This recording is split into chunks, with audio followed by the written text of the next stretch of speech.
Hello नमस्ते welcome to authors talk by Trishna. Hindi उपन्यास उफ कोलकाता सत्यव्यास जी की रचना के एपिसोड्स को आइए सुनते हैं।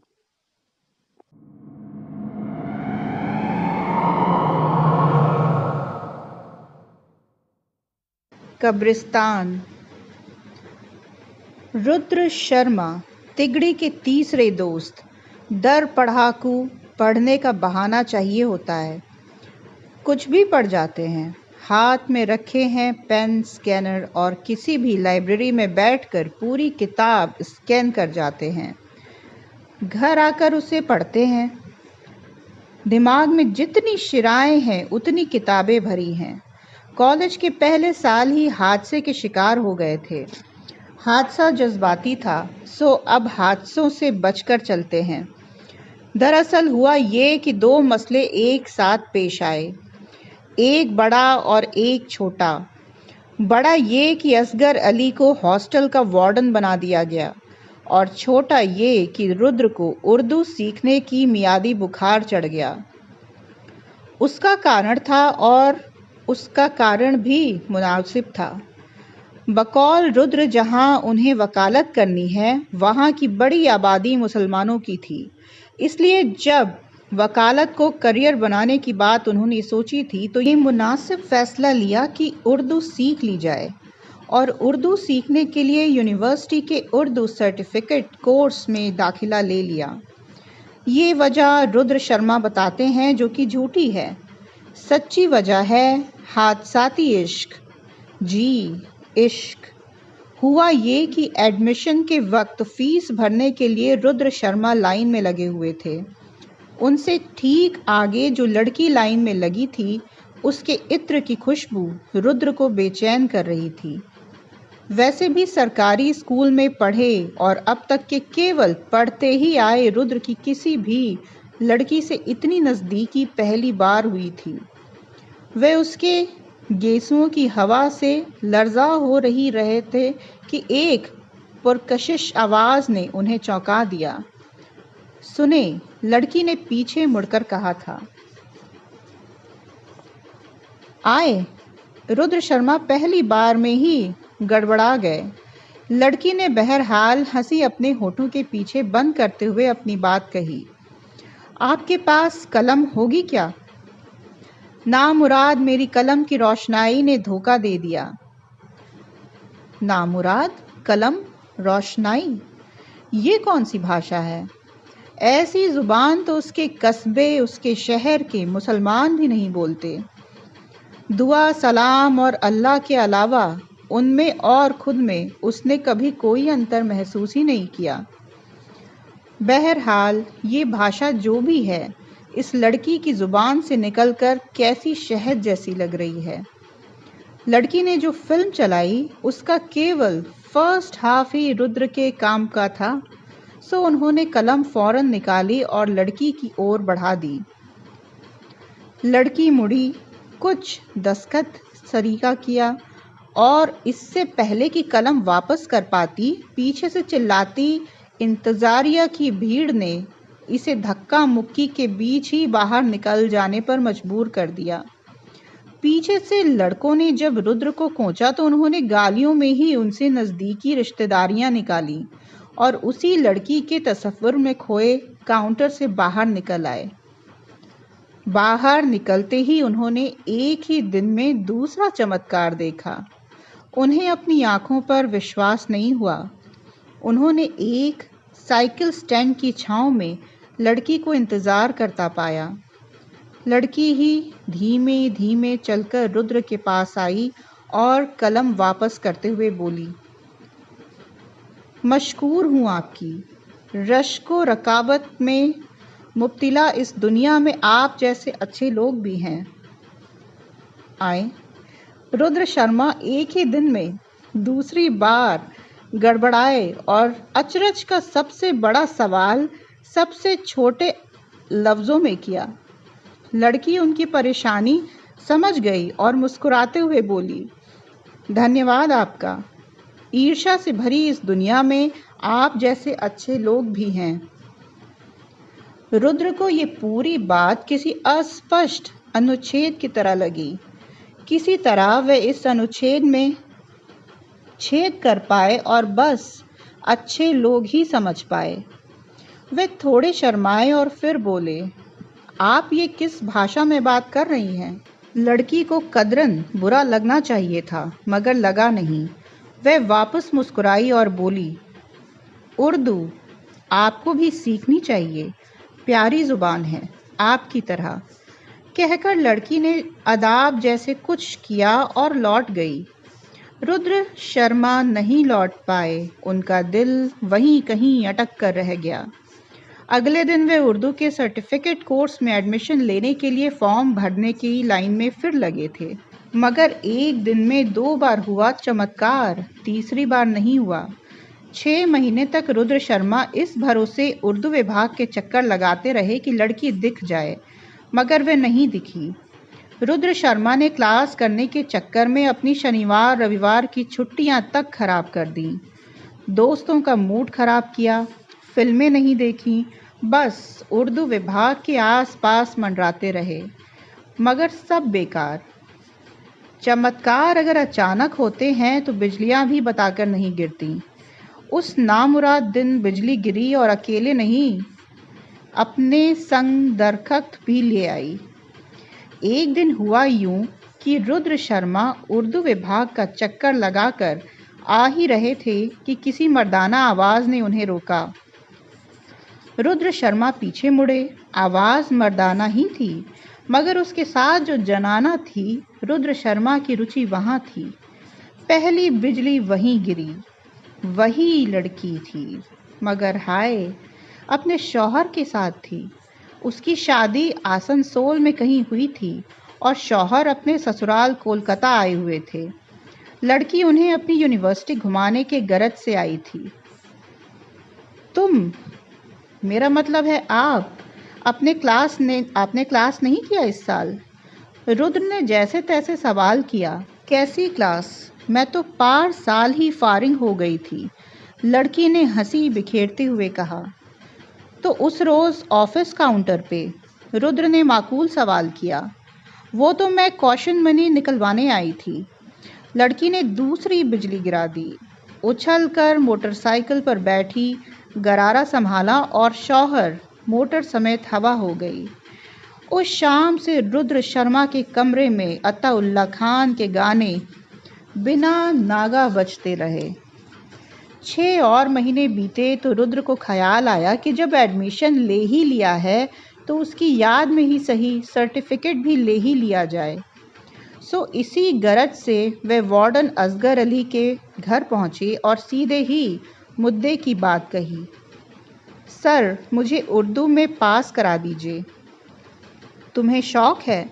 असगर अली रोमांच से भर गए। जी सर, ये तो बहुत अच्छी बात है। तुम जैसे नौखेजों को तो ज़रूर ही ये ज़ुबान सीखनी चाहिए, इसलिए तो आपके पास आया हूँ, रुद्र ने बिल्कुल सुबोध बनते हुए कहा।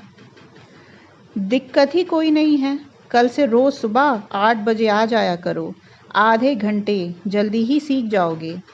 लेकिन सर, देखो, आगाज़ में ही लेकिन लगा दी, ऐसे कैसे सीखोगे? असगर अली ने माथे पर पेंच लाते हुए कहा। सर, कल सुबह 8 बजे। रुद्र पूरी बात कह ही देता कि असगर अली ने फिर टोक दिया। उठ नहीं पाओगे यही ना? अरे बखुरदार, कुछ तो खोना पड़ेगा कुछ पाने के लिए। सर, वो बात नहीं है। तो फिर? कल सुबह 8 बजे उर्दू की परीक्षा है मेरी। रुद्र ने पिंजरा खोल दिया था। क्या? असगर अली के तोते उड़ गए थे। जी सर, रुद्र ने असगर अली की हवाइयाँ उड़ती देखकर कहा। बदतमीज़, हमसे मज़ा लेने आए हो? असगर अली बिफर उठे। नहीं सर, क्वेश्चन पेपर लेने, रुद्र ने शांति से कहा। क्या मतलब? उर्दू वाले उस्ताद जाफ़र हुसैन साहब आपके दोस्त हैं, ऐसा सुना है। रुद्र ने मन की बात की। दफ़ा हो जाओ, तुम जैसे लोग इस ज़ुबान से दूर ही रहें तो ठीक है, असगर अली तमतमाते हुए बोले। सर कुछ कर दीजिए, फेल हो जाएंगे, रुद्र ने कहा। असगर अली थोड़े संयत हुए, मगर मदद के लिए नहीं, जहर उगलने के लिए। उन्होंने फौरन पूछा, जोश मलिहाबादी का नाम सुना है? जी सर, आम बेचते थे। रुद्र ने फौरन से भी पहले जवाब दे दिया। शाबाश, तुमसे यही उम्मीद थी। शायद इसलिए तो जोश भी नाउम्मीद थे। उन्होंने देख लिया था कि हिंदी के पीछे उर्दू खत्म कर दी जाएगी, इसलिए उन्होंने कहा था। बात खत्म होने के बाद असगर अली को रुद्र से सवाल की उम्मीद थी। रुद्र मगर चुप रहा तो असगर अली खुद ही खौफ में बलबलाते हुए बोले, उन्होंने कहा था कि ये कैसी जुबान हम पर लाद दी गई, जिसे सुनो तो लगता है कि कानों में पिघले शीशे उतर रहे हों। अब तक बात उर्दू पर हो रही थी, रुद्र के नकारेपन पर हो रही थी। रुद्र सुन रहा था। बात अब वहां से फिसलकर हिंदी की बेइज्जती पर आ गई थी, और यही बात नाकाबिले बर्दाश्त हो गई थी। परीक्षा, सर्टिफिकेट, लड़की सब बेमाने हो गए थे। रुद्र तमतमाया, और इससे पहले कि वह कुछ बोल जाता, उसे याद आया कि वह कहाँ खड़ा है। उसके भीतर एक गंदी सी गाली उमड़ी, मगर उसने उसे रोक लिया। सामने वाला अगर मेरी ज़ुबान की इज्जत ना करे तो ये ज़रूरी तो नहीं कि मैं भी उसकी ज़ुबान की इज्जत ना करूं, मगर गर्दन तक आ चुके गुस्से को निकालना भी तो ज़रूरी है, वरना सिर की नसें फट जाएंगी। सो उसने ज़ुबान को पूरी इज्जत दी, भीतर से आ रहे गाली के शब्द बदल दिए और कहा, सर। बको, असगर फुफकारे। सर, आपके जज्बात को सलाम। रुद्र ने इतना ही कहा और बात का मतलब ढूंढता छोड़ बाहर निकल आया। असगर अली उस रोज से इन 4 शब्दों को उर्दू के हर कवायद पर बैठाकर देख चुके हैं। उन्हें इसका कोई अर्थ नहीं मिला, मगर रुद्र को इसका अर्थ मिल गया था। सो उस रोज जब भी उसे खींच उतारनी होती तो वह जज्बात को सलाम कर देता था। और आज उसी तिकड़ी के तीसरे कोने यानी रुद्र शर्मा के कमरे में चेतन अपने गिटार पर कुछ धुन निकाल ही रहा था जब रुद्र ने परेशान होते हुए कहा, राजे, ये कर्ज वाला गाना एक हसीना थी, गिटार वालों का नेशनल एंथम है ना। क्या बेहुदा बात है, चेतन ने गिटार के तार को कसते हुए कहा। और क्या, उसके अलावा तुम लोगों को आता ही क्या है। जब कुछ बजाने को कहो तो रवि शर्मा की आत्मा घुस जाती है तुम लोगों में। साले, सिद्धार्थ से पूछना, कल ही उसको विश यू वर देयर सुनाए हैं। चेतन ने गिटार पर झन से एक हाथ मारते हुए कहा। सिद्धार्थ से याद आया, वो आजकल है कहाँ? पिछले 3-4 दिन से दिखा नहीं, रुद्र ने पूछा। आ रहा है, उसी से पूछ लो, कहते हुए चेतन ने आते हुए सिद्धार्थ की ओर इशारा किया। आओ राजे, आजकल कहाँ हातिम ताई बने फिर रहे हो? रुद्र ने सिद्धार्थ के बैठने की जगह बताते हुए कहा। बेटा, हम शहजादी हुस्न बानो को ढूंढ रहे थे, सिद्धार्थ ने भी बैठते हुए तुर्की बतुर्की जवाब दिया। कौन हुस्न बानो पापा? चेतन ने चौंकते हुए पूछा। अबे वही जो उस दिन ट्रेन में मिली थी, जिसके साथ हम ऑटो से आए थे, सिद्धार्थ ने याद दिलाने की कोशिश की, जिस पर चेतन भड़क गया। बाड़ा, तू याबर हेल्यूसिनेट कोचिस, दारू पीकर और स्प्लैटर्स फिल्में देखकर तुम्हें ट्रेन की सीट पर भी लड़की दिखती है, पागल हो जाओगे, चेतन ने गुस्से में उबाल खाते हुए कहा। मत मानो, हमें क्या, लेकिन उस रोज़ ट्रेन में लड़की थी और मैंने उसे रास्ते में ड्रॉप भी किया था, सिद्धार्थ ने मुंह बिचकाते हुए कहा। हमें बताओ लाले, रुद्र ने बीच में पड़ते हुए कहा। लड़की से संबंधित कोई भी बात हो हम मान लेंगे, बिना इफ बट के, हमें बताओ तो। अबे उस रोज ट्रेन में एक लड़की मिली थी जिसे हम रास्ते में ड्रॉप किए थे। सिद्धार्थ ने इतना ही कहा और आगे कहना चाहता ही था कि चेतन ने फिर बीच में टोका। कोई लड़की नहीं थी, तुम्हारा वहम था। तुम चुप रहो बेवजीर। बादशाह कह रहे हैं कि मलिका थी तो मलिका थी, रुद्र ने टोकते हुए कहा। हाँ राजे, तू आगे बता। आज की रात मिलने जा रहे हैं, सिद्धार्थ ने सफेद झूठ कहा। पता मिल गया है क्या? रुद्र ने उत्सुकता से पूछा। हाँ, पता मिल गया है, बस घर ढूंढना है। उसी सिलसिले में तो इतना दौड़ रहे थे, सिद्धार्थ ने फिर झूठ कहा। राजे, हमें भी ले चलो, रुद्र गिड़गिड़ाया। तुम साले क्या करने जाओगे? चेतन ने चिढ़ते हुए कहा। हम देखेंगे, ये स्प्लैटर्स फिल्म वाला है, हम वायर फिल्म वाले हैं। हम ताक झांक से ही हाई हो जाते हैं, तुम्हें कोई दिक्कत? रुद्र ने बात पर विराम लगाते हुए कहा। फिर भी चेतन ने हिदायत दी, मत जाओ इसके साथ, हम बचपन से जानते हैं इसको, हम बता रहे हैं फंसाएगा।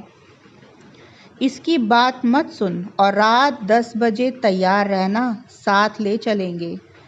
अब चल कॉमन रूम चलते हैं, सिद्धार्थ ने कहा और चेतन को कमरे में ही छोड़कर दोनों टेबल टेनिस खेलने कॉमन रूम की ओर चल पड़े।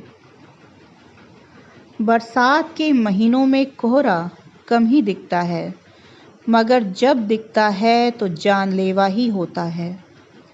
हवा की नमी का असर क्या इंसान क्या मशीन, सब पर ही दिखता है। ट्रकों और दूसरे भारी वाहनों की हेडलाइट और फिर सरकारी बिजली के लट्टुओं की रोशनी के सहारे ही सिद्धार्थ और रुद्र आज मेचेदा कब्रिस्तान की ओर बढ़े जा रहे थे। सिद्धार्थ जानता था कि वहां जाना है, रुद्र बस था और अपने में किसी घर, किसी बंगले, किसी हॉस्टल या किसी होटल की कल्पना किए हुए था। और इसी कल्पना में डूबते उतरते उसने सिद्धार्थ से कहा, यार सिद्धार्थ, हाँ कुछ खा के चलते हैं। रुद्र ने अपनी समझ से वाजिब सवाल किया। क्यों? सिद्धार्थ ने पूछा। अब लड़की को कहाँ पता कि हम 2 लोग आ रहे हैं। मान लो हम लोगों ने उसका घर खोज लिया और उसने बुला भी लिया। अब रात का वक्त है यार, खाने के टाइम पर जा रहे हैं, अच्छा नहीं लगता। मान लो हमने घर ढूंढ लिया, और ढूंढ लिया क्या, जब मैं साथ हूँ तो समझ लो ढूंढ ही लिया। अब अगर हम घर गए, लड़की और तुम्हारे ससुराल वाले सब खाना वाना खा के टाइट हों तो कैसा लगेगा यार? लड़की की बेइज्जती हो जाएगी ना।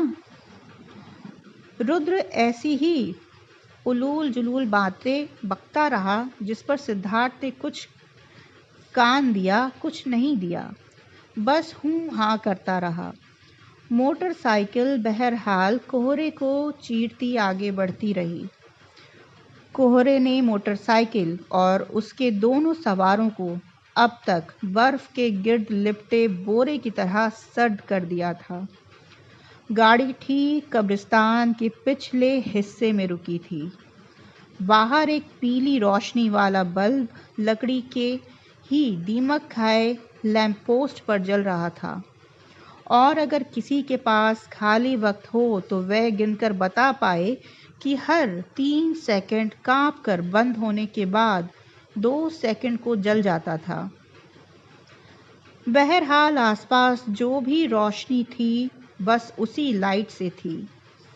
टिड्डियों की अजीब चरचराहट रुकती तो मेढकों की आवाज़ माहौल को और डरावना बना देती। आसमान की ओर देखने पर तेज भागते बादल डरावनी शक्लों में बनते बिगड़ते दिखते। और ठीक इसी वक्त सिद्धार्थ ने जब गाड़ी रोकी तो रुद्र ने उतर कर पूछा, क्या हुआ? गाड़ी चोक ले ली क्या? रुद्र के इस सवाल के जवाब में सिद्धार्थ कुछ नहीं बोला, बस मोटरसाइकिल को रोड के किनारे करने लगा। रुद्र को लगा कि वह गाड़ी को देखने के लिए किनारे कर रहा है। उसने कब्रिस्तान के बाहर का माहौल देखा। कमर सीधी करने को उसने सिर उठाया तो सिर के ऊपर से भागते हुए बादलों की ओर खौफनाक शक्ल ने उसे हिला दिया। उसने फौरन आंखें नीचे कर लीं और हड़बड़ी में ही कहा, अबे इस जज्बात के सलाम को थोड़ा टेढ़ा करके हिलाओ डुलाओ, गलत जगह पर बंद हो गई है। जगह सही है, हमें यहीं आना था। सिद्धार्थ ने रूखा सा जवाब दिया। क्या मतलब? रुद्र इस जवाब से हतप्रभ था। मतलब वो लड़की उस दिन यहीं उतरी थी। सिद्धार्थ ने गाड़ी से चाबी निकालते हुए कहा। क्या बकवास है ये? रुद्र ने अविश्वास से सिद्धार्थ की ओर देखा। सिद्धार्थ ने मुस्कुराते हुए बेचारगी से कंधे उचका दिए। रुद्र अब कुछ बात को समझा और समझते ही बोला, और यही तुम्हारा एड्रेस था? जिसके जवाब में सिद्धार्थ का क्या कहता बस अंग्रेजी फिल्मों के बोर्डिंग के लड़कों की तरह सिर हिलाकर हामी भरी। तुम्हारे जज्बात को सलाम, तुम हमें फुसलाकर इस कब्रिस्तान में लाए हो। रुद्र को अब भी विश्वास नहीं हो रहा था। टाइम खराब करने का कोई फायदा नहीं है भाई, अभी उसे खोजना भी है। सिद्धार्थ ने उसके कंधे पर हाथ रखते हुए कहा, जिसे रुद्र ने झटक दिया और अपने घुटनों पर दोनों हाथ रख झुकते हुए बोला, इससे ज़्यादा क्या टाइम खराब होगा साले? आजकल में फर्स्ट ईयर का रिजल्ट आना है। हॉस्टल में, फैकल्टी में सब कह रहे हैं कि रुद्र टॉपर रहेगा अब की साल, और हम यहाँ कब्रिस्तान के बाहर टॉप कर रहे हैं।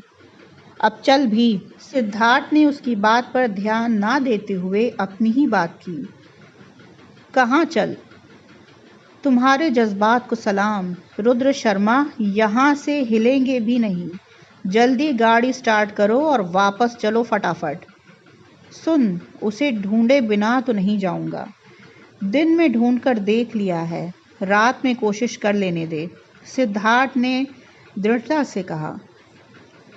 कहाँ ढूंढेगा लाले? उस रोज तेरे इंतजार में यहाँ रोड पर बैठी होगी। रुद्र ने समझाते हुए कहा। अबे इस कब्रिस्तान के उस पार कोई कॉलोनी जरूर होगी, अभी इधर से पार होकर ही तो पता चलेगा ना, सिद्धार्थ ने कहा। सिद्धार्थ अभी समझा ही रहा था कि उसने थोड़ी दूर जहाँ से सेमेट्री का इलाका शुरू हो जाता था, उधर से किसी के गुजरने की आवाज़ सुनी। उसके कान खड़े हो गए। सिद्धार्थ ने गाड़ी में फिर चाबी लगाई और गाड़ी को स्टार्ट कर दोनों स्टैंड पर लगा दिया और रुद्र से कहा, सुन भाई, मैं आता हूँ, तू यहीं रहना, और कोई खतरा दिखे तो बस ये हॉर्न बजा देना। यहीं रहूँगा राजे, जा ही कहाँ सकता हूँ। पापा ठीक कहते थे, मोटरसाइकिल चलानी सीख लो, बुरे वक्त में काम आएगी। उन्हें भी किसी हरामजादे ने ऐसे ही फंसाया होगा। रुद्र भुनभुनाता रहा और सिद्धार्थ कब्रिस्तान की ओर बढ़ गया। वक्त जो नुकसान करता है उसकी भरपाई कठिन है। मचेदा का वह कब्रिस्तान कभी ग्रेनाइट पत्थर और नक्काशीदार कब्रों से सजा रहा होगा, मगर अब वह कब्रों के बीच उग आए इमली के पेड़ों, गांजे के पौधे और ऐसे ही लावारिस कंटीले झाड़ियों से भरा हुआ था। ये कंटीली झाड़ियां ही अब उस कब्रिस्तान की एकमात्र मुहाफिज थी। सिद्धार्थ उन्हीं कंटीली झाड़ियों में से जगह बनाते हुए दबे पांव कब्रिस्तान के भीतर घुस आया। उसे उम्मीद थी कि इस पुरानी उजाड़ कब्रिस्तान की दीवार के दूसरी ओर रिहायशी होंगे। कोई दो या एक ही परिवार हो, मगर होना चाहिए। मगर उसका अनुमान गलत था। उस ओर रिहाइश जरूर थी, मगर वह बगल के कच्चे रास्ते से होकर गुजरती थी। जिस रास्ते सिद्धार्थ दाखिल हुआ था वह कब्रिस्तान ही था, जिसके चारों ओर पसरे माहौल से ऐसा लगता था कि खामोशियों का शहर ही आबाद हो। दूर से रह रहकर किसी अजीब परिंदे की घुटी हुई आवाज़ सिहरन पैदा कर जाती थी। सिद्धार्थ के पांव भी सूखे पत्तों पर सावधानी के बावजूद आवाज कर ही जाते थे। उसने देखा कि सामने थोड़ी दूर पर लोहे का एक दरवाजा है जो संभवतः कब्रिस्तान में घुसने का प्रवेश द्वार था। उसे लोहे के दरवाजे के उस पार रिहाइश दिखाई दी तो उसे खुद पर गुस्सा आया। आखिर क्यों नहीं उसे कब्रिस्तान के बगल से जाती हुई सड़क दिखाई दी? किस बेवकूफ़ाना सोच के तहत कब्रिस्तान में वह लड़की खोजने आया? इन्हीं सोचों में गुम वह कमर पर हाथ धरे खड़ा ही था कि उसे अपने ठीक पीछे किसी के खड़े होने का आभास हुआ। उसने अपनी पीठ पर किसी की सांसों की आवाज़ महसूस की। वह झटके से पीछे मुड़ा और ठीक पीछे अपनी आंखों में झांकती एक जोड़ी आंखें देखीं। आंखें धुली धुली, जुल्फें जैसे चेहरे को ढक लेने को आमादा और मुस्कान पिछड़े प्रेमी के अचानक मिल जाने जैसी आकस्मिक। सामने वही लड़की खड़ी थी। होली शिट, तुमने तो मुझे डरा ही दिया, सिद्धार्थ ने छाती पर हाथ रखते हुए कहा। मुझे एहसास था कि तुम ज़रूर आओगे, लड़की ने उसी सर्द मुस्कुराहट के साथ जवाब दिया। पिछले एक हफ्ते में तुम्हें कहाँ कहाँ नहीं ढूंढा, सिद्धार्थ ने सांसों पर काबू पाते हुए कहा। यहीं आ जाते, मैंने तो कहा था, यहीं कहीं ढूंढ लेना। बर्फीली आवाज़ थोड़ी पिघली। मुझे लगा था कि तुमने मजाक किया होगा। मैंने कहा था, मैं कभी मजाक नहीं करती। लड़की के चेहरे पर फिर एक गंभीर रहस्य तैर गया। तुम्हारा नाम जान सकता हूँ? सिद्धार्थ ने हिचकते हुए ही पूछा। मोहिनी, लड़की ने बालों की लट उंगलियों से पीछे करते हुए कहा। मोहिनी? मोहिनी मीन्स एन्चांट्रेस। सिद्धार्थ खुद में ही बड़बड़ाया। मोहिनी उसकी बात सुनकर मुस्कुरा दी। तुम इस वक्त यहाँ क्या कर रही हो? सिद्धार्थ ने सबसे ज़रूरी सवाल किया। मैं तो इस वक्त हर रोज़ यहीं आती हूँ, मोहिनी ने फिर कोई अबूझ जवाब दिया। इस वीराने में क्या करने? सिद्धार्थ ने इस जवाब से अचंभित था। कुछ तलाशने, मोहिनी ने फिर अबूझ सा जवाब दिया। तलाशने? सिद्धार्थ खुद भी फिर बुदबुदाया। उसे सब कुछ असामान्य सा तो लगा, मगर इन सब बातों को मजाक कहने पर मोहिनी के नाराज़ हो जाने का डर था। सिद्धार्थ ये जोखिम इस वक्त नहीं ले सकता था, सो उसने बात बदली। खैर, कहीं बाहर चलें? कहकर सिद्धार्थ जवाब का इंतज़ार करने लगा। मोहिनी ने उसे अपलक देखा और मुस्कुराते हुए बोली, चलते, अगर तुम अकेले आए होते। मोहिनी ने कहा और इशारों से उधर देखा जिधर मोटरसाइकिल की आड़ में रुद्र खड़ा था। ओह, तुम्हें कैसे पता? सिद्धार्थ ने झेंपते हुए कहा। इधर खामोशियों की चलती है, थोड़ी सी भी आवाज़ दूर तक और देर तक ठहर जाती है, मोहिनी ने कहा। मोहिनी ने इतना कहते कहते ही सिद्धार्थ को छींक सी आ गई। उसे छींकते ही एहसास हुआ कि थोड़ी दूर पर बेतरतीब लगी झाड़ियाँ सरसरा गईं। उसे सरसराहट से न सिर्फ सिद्धार्थ का ध्यान खींचा बल्कि मोहिनी को भी बेचैन कर दिया। उसने ऐसी बेचैनी में कहा, मुझे लगता है तुम्हें अब जाना चाहिए, तुम्हारा दोस्त इंतज़ार कर रहा है। और मैं जो तुम्हारा इंतज़ार कर रहा हूँ उसका क्या? कहते हुए भी सिद्धार्थ की नज़र झाड़ियों की तरफ ही रही। उसने देखा कि गूलर की तरह लाल एक जोड़ी आंखें उसे घूर रही हैं, किसी जानवर की आंखें। सिद्धार्थ ने अंदाज़ा लगाया कि ये संभवतः कोई कुत्ता है। अब नहीं करेगा? मोहिनी ने सिद्धार्थ की बात को रहस्यमयी जवाब उसी रहस्यमयी मुस्कान के साथ दिया और आगे की ओर बढ़ चली। कहाँ मिलोगी अगली दफ़ा? सिद्धार्थ ने फिर लौटते हुए पूछा। यहीं आ जाना फिर, वहाँ जहाँ पहली बार मिले थे, मोहिनी ने फिर हंसते हुए जवाब दिया। ये जगह तुम्हें वियर्ड नहीं लगती मिलने के लिए? पूछते हुए सिद्धार्थ की आवाज़ थोड़ी ऊंची हो गई, जिसके जवाब में इशारे से ही मोहिनी ने अपने होठों पर तर्जनी रखी और कहा, धीमे बोलो। कहकर वे एक पल को रुकी और फिर बोली, नहीं, यहाँ की खामोशी मुझे पसंद है और यूं भी यहाँ आए बगैर मेरा काम भी नहीं चलता। अच्छा, कहाँ रहती हो ये तो बता दो। सिद्धार्थ ने गुजारिश की। सब मैं बता ही दूंगी, तुम भी तो कुछ करो। कहते हुए मोहिनी फिर मुस्कुराई। सिद्धार्थ ने फिर अबस हो गया। आता हूँ, कहते हुए सिद्धार्थ पीछे की ओर ही चलने लगा। आना, हाँ, और हाँ, अगली दफ़ा जब आना तो अकेले आना। कहकर मोहिनी आगे बढ़ चली और पेड़ों और लंबी झाड़ियों के झुरमुटों में खो गई। बाहर निकलते ही सिद्धार्थ ने रुद्र को वैसे ही पाया जैसे वह उसे छोड़कर गया था, मगर सिद्धार्थ को एक मुश्त आता देख रुद्र के चेहरे पर कान से कान तक मुस्कुराहट तिर गई।